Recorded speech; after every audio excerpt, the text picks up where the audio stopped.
Anyhow, hey, it's the first. Hey, this is the first episode of 2022. And it's Just hit me. 12:22. It where you are, yes.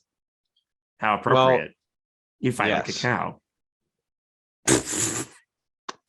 If you go by military time, we have to get to be there at hold on. My brain is functioning with military time. It'll be 8 hours from now. Yeah. So at Yeah. 8:22 It'll be 2022. in 2022, which can happen a lot actually. So Yes. it's not really It'll that happen. exciting. It'll happen exactly 365 times. I reached for it, and it wasn't that impressive. Hey, I have good news to kick the year off. By the way, Alan.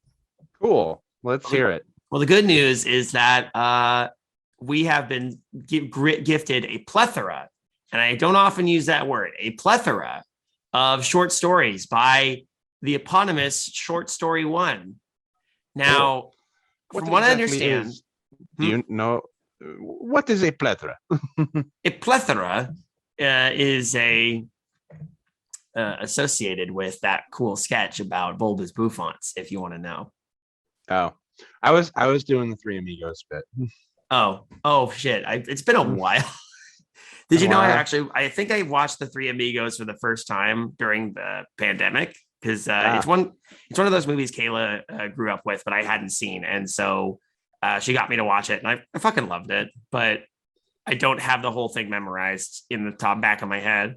I do, of course, memorize the, hey, look, it's a mail plane. How do you know it's a mail plane? Well, you could tell because it has little balls. You know what my favorite thing about that is?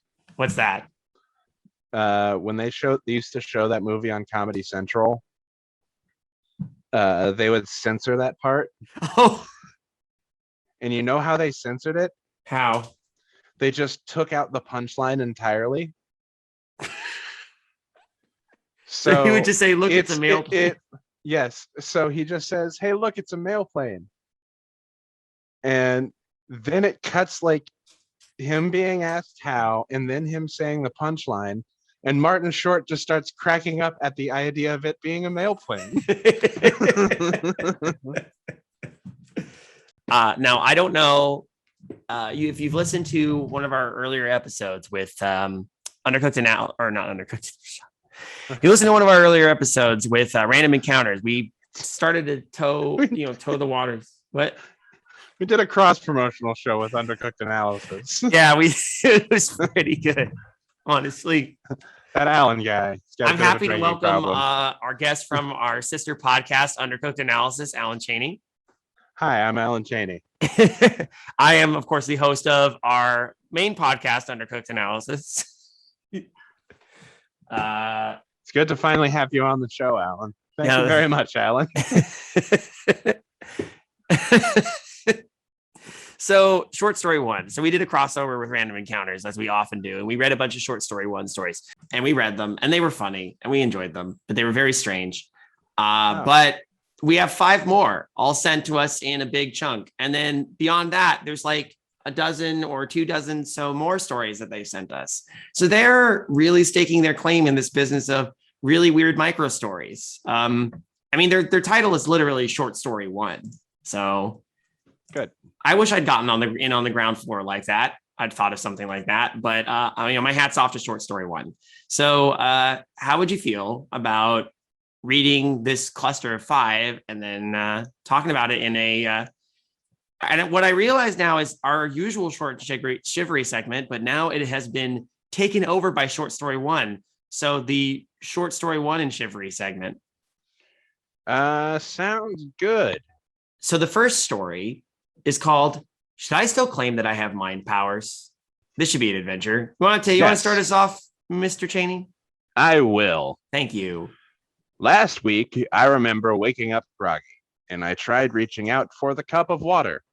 You know, the cup of water. Yes. All of a sudden, I moved the cup with my mind. I couldn't believe it.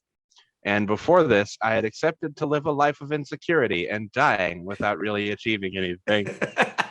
What a matter-of-fact way of just Yeah. settling an existential dread. Well, I woke up this morning and none of my cups were moving. Guess I'll just die a miserable piece of shit. I will never have accomplished anything without telekinesis. So now with this newfound power, it was my door to success and stardom. And I didn't care that I had a mile-long list of bodily problems due to living recklessly, because I had mind powers. I love this so much. Everything's great now because I have mind powers. And I love that they just accept this just by moving a cup of water. Like, for all we could know, you're groggy, right? You bumped your like nightstand with the water on it, right? And you think I have mind powers. When I was a teenager, I had a very, very, very vivid dream that I had telekinetic powers once and woke up and actually tried to move something with my mind. Wow. Did it work? Yes, David. Well, I was really hoping, because that's why, that's why I understand you now are so keen to get those sponsorships, because now that you have mind powers, right? You could go to G Fuel and be like, "Hey, watch this," and you take your G Fuel shaker and it just floats in the air in front of you. You shake it up with your mind, and you're just like, boom. That's how I do it. It would look pretty sick. Alas, no mind powers. Well, sometimes, you can just, sometimes, don't dream it, just be it. So maybe someday, Alan, maybe someday we'll all have mind powers, but then it wouldn't be special. So yeah. I practiced using my mind powers on cups and other small objects. Every time I moved something, I burst out with laughter and tears of joy. That sounds like a real problem. Yeah. At work, I pulled pranks on coworkers and my manager with my mind powers, and also put in my month's notice. Non-specific pranks, and also here's my month's notice. Yes. It was incredible to put in my month's notice, and all the horrid crap I went through at work didn't really matter anymore. I hadn't told anyone about my mind powers at this point, and I didn't really know who to tell. They were scary realizations that I might be experimented on, or even people wanting to hurt me. Oh yeah, they'd be so jealous of your mind powers, I'm just imagining like someone sitting at work and they go to grab like their like water cup at their desk, and like their water cup has moved slightly to the left, and they're like, "Oh, this isn't where I thought it would be." And then you just hear in the background, "Get fucking wrecked, son." The best. Mind powers. Yes. It happened. The best use of your mind powers. Well, hey, if you think about doing something and then you take your hand and you move something, that's using your mind, right? Yeah. So technically we all have mind powers, actually. I like how this is very non-specific mind powers. Like, this is just telekinesis, right? I think so.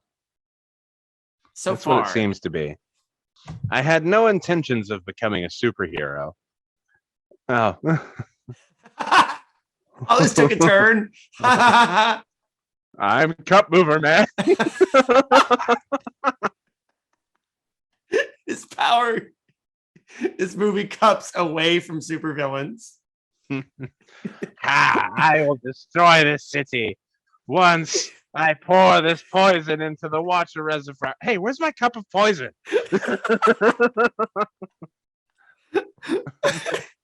In my mind's eye, for a split second, I pictured a man in a a person in a superhero costume with with like a bunch of cups just floating in the air around them, and then just pelting people with cups.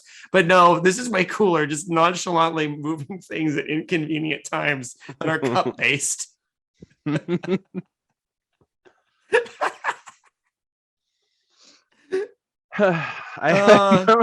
I had no intentions of becoming a superhero, but rather just famous and catching it all in.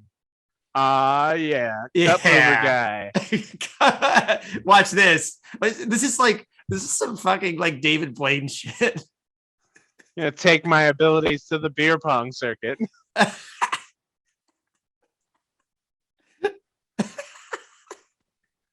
I score 100% of the beer pong shots. It's like the cups just move to get in my shot into position for my shots. Is competitive beer pong a thing? Yeah, it has to be. Everything that you can make competitive is potentially a thing, I suppose. So yeah, get in on that circuit. You do it. You own it. Even with powers, I was still scared of confrontation. I know I'm just one big coward. It runs in the family. Many cowards were composed into one several being. People. So not only does this person have mind powers, they are composed of several cowards. Yes. By the way, cowards cannot block warriors. It's true. That's a Magic the Gathering joke for y'all out there. Anyway, I decided to tell my one best friend, and we have known each other since high school. We both got bullied together, got rejected by girls together, and both got into jobs we hated. Maybe you would get rejected by girls together if you didn't, I don't know, act as a tag team. Yeah, that's what I was saying. Hey, date us both. Hey, babe, do you want to date me and Tom? This is like, what is this, like a polyamory thing? Are we going to do a threesome? No, you just both of us. We're both like straight as hell. We don't do that sort of thing. Ew, gross. Hold on. Is that a Burger King cup? I'm about to make your panties melt off. So far, the only specific things we've heard this person talk about moving up in cups. Everything else has been very nebulous. I'm going to help him when I cash this all in. How does this person going to cash it all in? I guess we'll find out, right? Hopefully. Well, it better be soon because there's 2 paragraphs left. Yeah. When I showed my friend my mind powers, he couldn't believe it, and I told him my success is your success as well. When I tried moving a drink he wanted to drink, it really is just cup based. You were right. It really is just cup based. It didn't go to him, but rather it hit a wall. When I tried moving the drink back to where it originally was, it flew and hit my friend. I swore to my friend I didn't do that, but then the drink started floating on its own, and I swore to my friend that it wasn't me. I've lost control of my cups. Cups, they're rebelling. I thought cups were my only friends. Now what do I do? Then something invisible snapped my friend's neck. Whoa. Oh, okay. And I found my friend's neck had been surgically replaced with cups.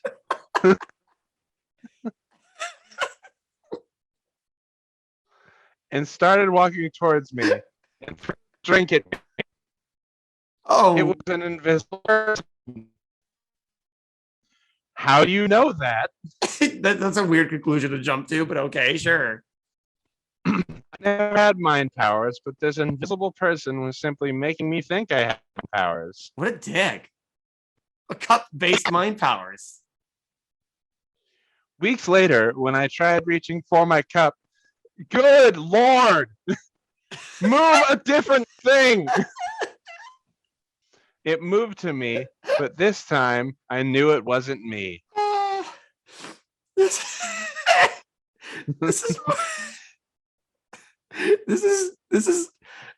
is not supposed to be this funny, but now the invisibly person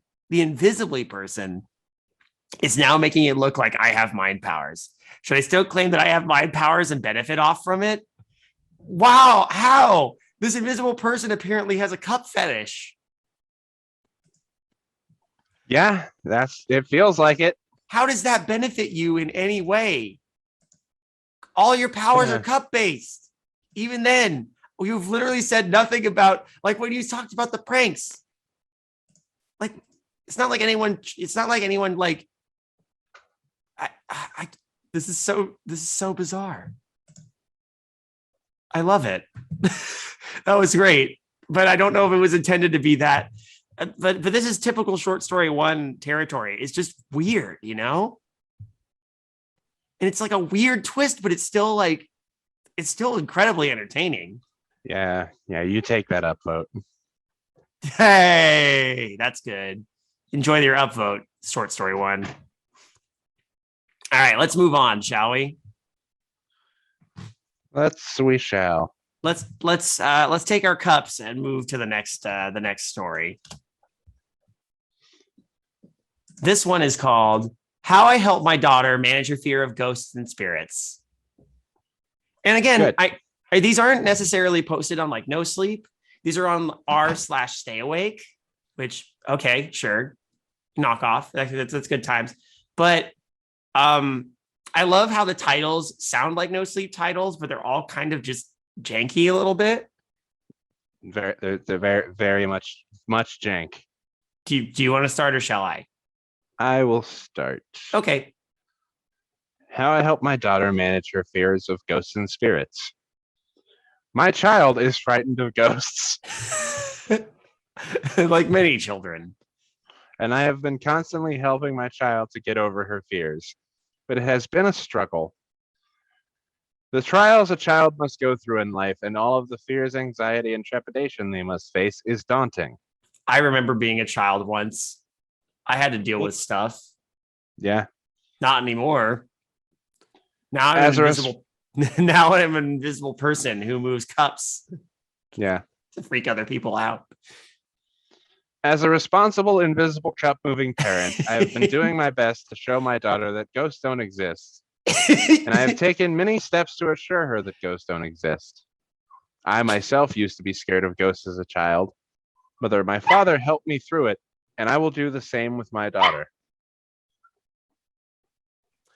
In our family, there's a tradition that we do when our one member is scared of ghosts. I called all of the extended family and neighborhood friends to come to my house. Can I go back and read that again? Because I'm trying to wrap my head around it. Go right ahead. In our family, there is a tradition that we do when one member is scared of ghosts. No comma. And I called all the extended family and neighborhood friends to come to my house. What? I guess this is part of the tradition that apparently there's a ritual when someone is scared of ghosts. I guess that's the idea. Okay. Apparently a long-standing tradition of crippling ghost phobia in this family. Someone mentions, hey, I'm sort of afraid of ghosts. And then it's like, well, we got to get all 50 members of our extended family into the house now. All the neighbors are here. This is like Encanto, but with more ghosts, but still generational trauma because of the fear of ghosts. The main event was going to be about my daughter realizing that ghosts don't exist, and it will be nice for everyone to be together as it has been a long time. That's right. The main event. My daughter versus a tag team of ghosts. All you have to do is do that thing Alice did in that TV special and yell, "I don't believe in you," and that's how you win. My daughter was terrified and even more anxious as she was going to be the main attraction, but I told her that after the event, she will no longer be scared of ghosts. There's a twist coming. I know there is. I mean, the story's only 4 paragraphs long, so. Then when the day arrived and all of the guests gathered around the house with a man tied up to a chair. Mm-hmm. My daughter was in the middle. The man tied up to the chair was killed as he died, and as he died, I told my daughter, observe this man dying body. Is there any spirit coming? I realized how poorly I emphasized everything I just said, but that's how I imagine it was said, given what we're reading. Because there's no punctuation. It's just, Observe this man dying body. This man dying body. Is there any spirit coming out of him? Yeah, that was beautifully delivered. And my daughter just stared at him with wide eyes. For hours, we all just stared at a dead body as we were all witnessing no kind of spirit coming from the man's body. This was a lesson for my daughter and a reminder to everyone else in the room that ghosts or spirits don't exist. I like how, again, it's very non-specific. How did they kill the man? I don't know, just observe this man dying body. observe this man dying body. Man dying body. Then on another night, my daughter got scared again and killed our cat. Oh. Trigger warning, dead cat. She looked at me and said, just wanted to remind myself that ghosts and spirits don't exist. Cool. Cool. Okay. Negative 5,000 points for dead cat. Yeah. Sorry, short story one. That's not, no. The other one, I like the other one more. No more comments, just no dead cat. Yes. That's it. No. I observe this man dying body. Is there any spirit coming out of him? That part's great. And man dying body, it okay. Kill cat? No. I say we just power through to the next short story. Yes. One short story. Next story. This one is called My Degree in Medicine is Useless. Story about being a millennial. I laugh, but it really is, and that's just sad. And now I want to go cry, actually. So why don't you start this one off while I go cry? Woo! My degree in medicine is useless. My degree in medicine is completely and utterly useless, and I regret giving 10 years of my life trying to become a doctor. Okay, I feel better again. I love these. I love these typos. I was 30 when I decided that I wanted to become a doctor. That's a little late, bruv. Yeah. What were you doing before that? Working at Costco? And I sacrificed everything, even my marriage. I feel resentful at everything I trained and worked so hard to become a doctor, and I studied every single day. I am stuck, and I have no idea where to go or what to do now. How did my life become like this? How did McDonald's end up like this? I wanted to save people's lives and actually make a difference in the world, and I know how naive that sounds, but it's true that I wanted to study medicine to become a doctor. This is a very run-on paragraph, isn't it? Yep. I first went to Jerome, who was going to teach me about the human body, and because Jerome was a serial killer, he knew the body inside and out. His victims screamed and cried, but when he killed them, he opened them up and I showed me the organs. I showed me the organs. Jerome didn't have to do that. Jerome just did all the hard work. I showed me the organs. He did so many experiments. He did so many experiments on them, and I studied from him really closely, and it was incredible. There were so many things that I didn't know out the human body up until that point, and I was really grateful for Jerome. I also learned surgery from Jerome, and it was amazing. Okay. Sure. Okay. Then I learned about chemicals from a drug dealer.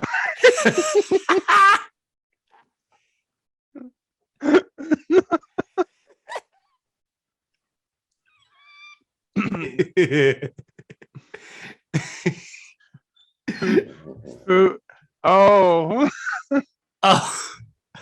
it gets better. Who sold every kind of drug in the world. Who is this cartel kingpin that you've met? What the hell? And I studied really closely with him at that point. His name was Chris, and he knew his drugs and chemicals from the back of his hands.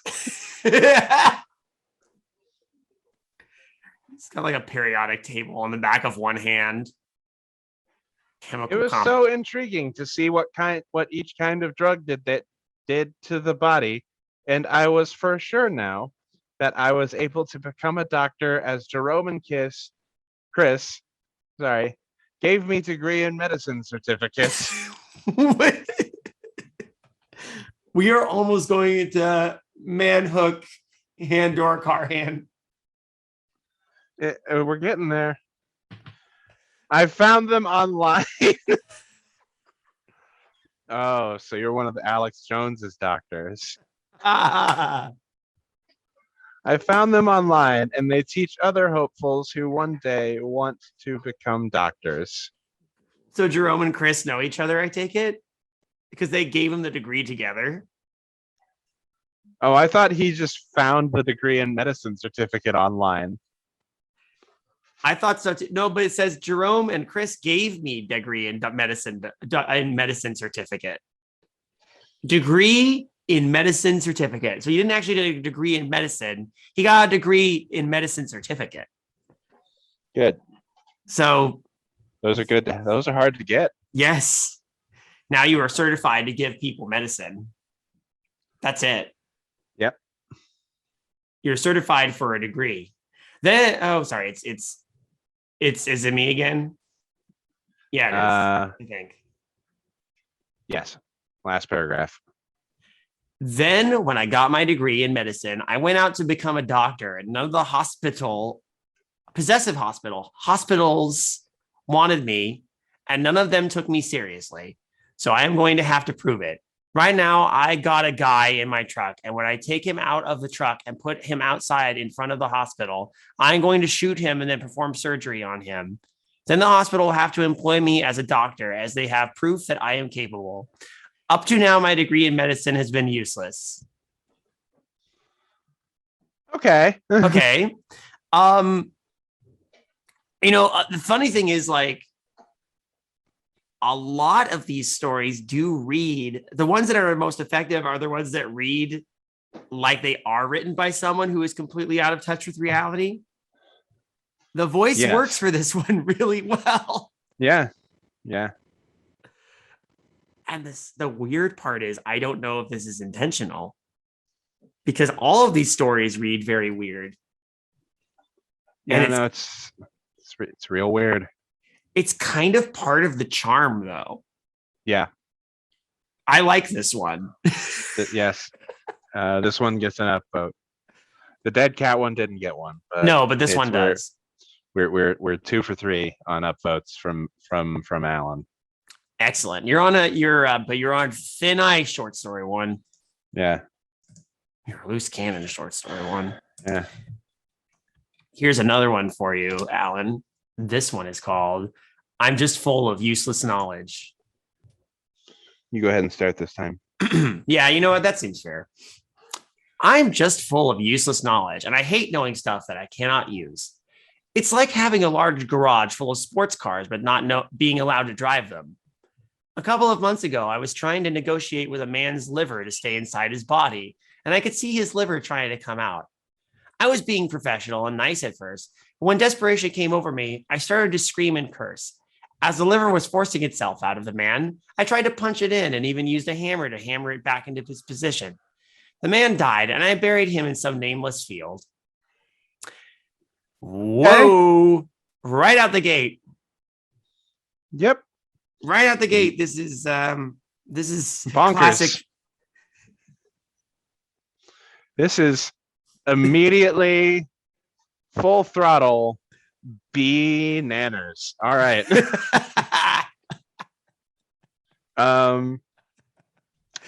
Fuck me. I now have that knowledge of that man's death and where he is buried, and I cannot do anything with it. I cannot make money out of it or produce a nice conversation out of it, and it's just a piece of useless information. I hate useless pieces of knowledge that I cannot do anything with, because I firmly believe that useless knowledge is a waste of brain power and activity. I will die with that knowledge, and it really does hurt me inside.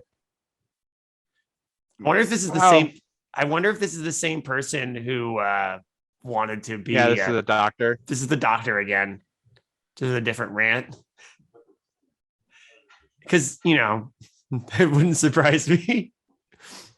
Then a couple of weeks later, I tried to negotiate with a man's lungs to stay inside his goddamn body. I could see his two lungs trying to come out of his body, and I was trying so hard to negotiate with his lungs to try not and to not try and escape. Why are we reiterating this? It's the same. Then out of desperation, I tried hammering his lungs back inside the body, but this just killed the man. As I realized for the second time at what I had just done, I thought to myself that my learning of how to negotiate with organs to stay inside the body was useless in itself, as I have never successfully managed to negotiate or make an organ to stay inside the body. My friend, I hate to tell this to you, but most organs do not have ears or the capacity to hear you, except for, you know, ears themselves. I buried the second man in some other abandoned place, and now he is just another piece of useless information that I will never use or talk about. I was angry and fed that I have this thing that will never benefit me, as I only want to know things that will benefit me in some way or another. I am just a man full of useless information. Also, I am a man of constant sorrow. Also, this person is not, at least they were angry and fed, so they're not hangry. They are well fed. Yeah. So yeah. This man, this is is this the weirdest one? It's pretty fucking weird. This is the weirdest one so far. Yeah, probably the weirdest one we've read today. I mean, there's not that many, so I mean, we're already on the last one. Can you believe it? It makes me a little sad. I mean, I could always grab more. He sent us a bunch. Like a bunch. Like this is just a cluster of 5. We don't want to burn out on these. Okay, no, that's fair. Besides, we got to get back to and I'll make this point now. We're going to continue Lair of the White Worm. Yeah. But we gotta get everybody back in one place again, because, you know, it's White Worm. It's special. Yeah. We got to schedule it around a cheat day so I can drink. Yeah, and we need to further develop what drinks we're drinking for this round. And we've been concocting some ideas based around things like weasels and you know, other rock weasels and things like that. Useful stones. You have to listen to those episodes if you want to know what we're talking about. But yes, they are well worth your time. Absolutely. But then so are these. Here's the thing. I'm still quite enjoying these. Oh, I'm loving these so far. We needed something just totally bizarre to read to start the year off, I think. So this is a good start to the year. Hold on, I almost forgot to give that one an upvote. Oh, that one gets an upvote. All right, we got one more, and this one is called "I Am an Heir to So Many Great People." How about I could start this one again if you want. Yeah, go ahead. Okay. There is a man that exists, and if you tell him what is bothering you, and then he will make you happy by telling you what you are the heir of. It's amazing, and it all started when I had a horrid day at work, and I felt so useless that this man who saw me like this went up to me and asked me, "What's wrong, young man? You look so sad." And I replied, "I feel so useless." And the stranger then smiled at me and said, "You are not useless. You are the heir of McCormick Corin. He built an entire empire by his own hands, and this empire still exists today, but has been locked away by McCormick due to the ungrateful people of his time." Period. Wow. A little punctuation goes a long way here, dude. Yeah. Yeah. Okay. So do we understand what's going on? No. Okay. That's fair. I'm resigned to not understand completely. Only his heir can unlock this incredible empire, which is a true example of heaven. No heir to McCormick was I thought it was McCormick. McCornan will ever be useless. And I don't know why, but this made me feel so much better. Then, sorry, I need a moment. Yeah, me too.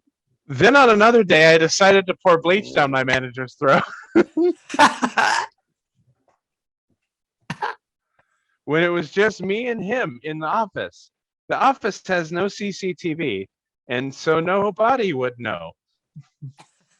Nobody? Yeah. Nobody. Yes, not nobody as one word, and so nobody would know. I felt bad about this as I felt like an utter monster, and when this stranger saw how sad I was again, he asked me again, "What's wrong, young man?" And I replied, "I feel like a horrid monster because I poured bleach down my manager's throat." Well, at least this one has a conscience. Presuming it's not the same character from every other story. Right. The stranger then told me that you are not a monster because you are also the heir of Savungai Loronga, an ancient warrior in ancient times who killed 1,000 people. Then when he was questioned why he killed 1,000 people, he explained to them how these people were hybrid creatures in disguise. And when their dead bodies were inspected, everyone saw how their bodies changed to their true form. From that day forward, nobody questioned who Savungai had killed. So that being said, no heir to Savungai should also be questioned about who they kill. And after hearing that, I became really happy being an heir to an ancient warrior. I then wanted to hear more about who I am an heir to, and I started doing other atrocious things like burning buildings and making soup out of people and dipping my feet into the liquid and making red footsteps on the ground. Ooh.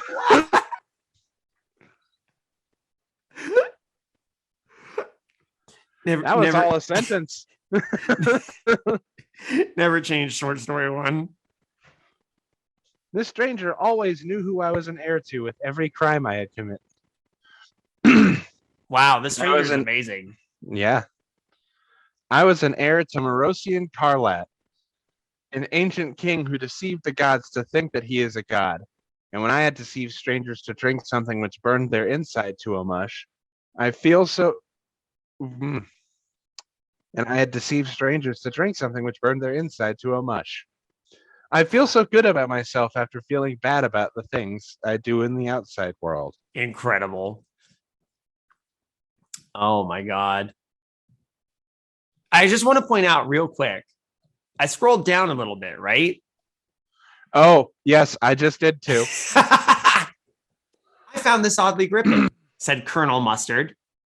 And short story one replied, the reason you found this oddly gripping is because you are the heir of Harlan Carloon, who was a famous jester from the Middle Ages. He entertained kings and queens by using children born from out of wedlock and used his telekinesis powers to do dangerous acts on them to entertain the crowd.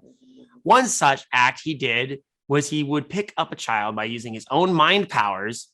A child, not a cup. So this isn't actually person actually does have mind powers and is not just an invisible person with a cup fetish, and force it down a Craddock's throat. And in parentheses, a Craddock is a middle-aged urban legend, supernatural creature with a mouth so large it was the size of a man. And then bring the child out of the Craddock's gut by using his mind again. The child's skin will be ruined forever, but nobody cared because they were entertained.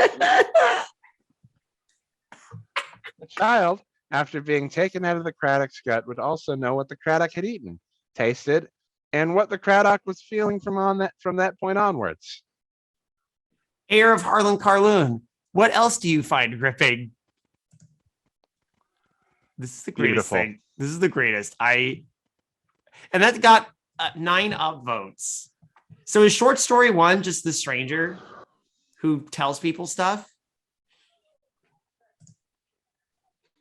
Like, not sure. That one, I think my favorite one is still the, should I claim should I claim that I have mind powers is still my favorite, but this is a close second. Yeah, this one, this is for sure a runner up. Does that get an upvote? Oh yeah, it gets an upvote. So hell, 4 out of 5. Good job, short story one. Holy shit, this is like I love reading these stories. I really do. Yeah. No, these are fantastic. And the best part is we have no shortage of them. Short story one has sent 5 more and then 10 more. So we have 15 more of these we can do in the future. I am already looking forward to it. Beautiful. Hey everyone, thank you for listening. I hope you had a good time with us. I certainly did. If you enjoy this podcast, we always appreciate getting some feedback. So please, if you can, leave us a review on Apple Podcasts, or on if you're on the YouTube version of this, leave some comments, give us a like, smash that like button, subscribe to Creative Horror. We do cool things like Midnight Marinara and Darkly Lit and Witching Hour and other cool shit. Give us some likes, give us some comments, maybe give us a kiss. Maybe give us just a little chaste kiss on the lips. Doesn't have to be a big kiss. Doesn't have to be, just a little one, just a little teeny one. And hey, while you're at it, we do have a Patreon. I do like to mention that every so often, that if you at any dollar amount you join in, you get a backlog with a huge amount of content, including the choice dregs. If you jump on this one, you'll hear me tell a story about a weird dream I had while I had insomnia, and also some other crazy shit like I ruined a Marx Brothers joke. Yeah. It's quality content, but there's a lot of stuff there, so it's worth checking out. That being said, Alan, is there anything you'd like to plug here in particular, or nope. should we? No. Okay, then I guess we're done here. Good night, everybody. Love you, or good morning. It's still morning. At least I think it is. Good night. If you're listening to this at night, that's have a good whatever time it is. Please do. And hey, really be careful when you're moving cups around with your mind, because you never know. Yeah, that could be a dude. Could be just a person who really likes moving cups and only cups. Good evening, intrepid listeners. This is the Pasta Shade, the host of Midnight Marinara, and this podcast is part of CreativeHorror.com, a network of podcasts and creators working together to build a constructive community of horror fans. For more content like this, visit us at CreativeHorror.com.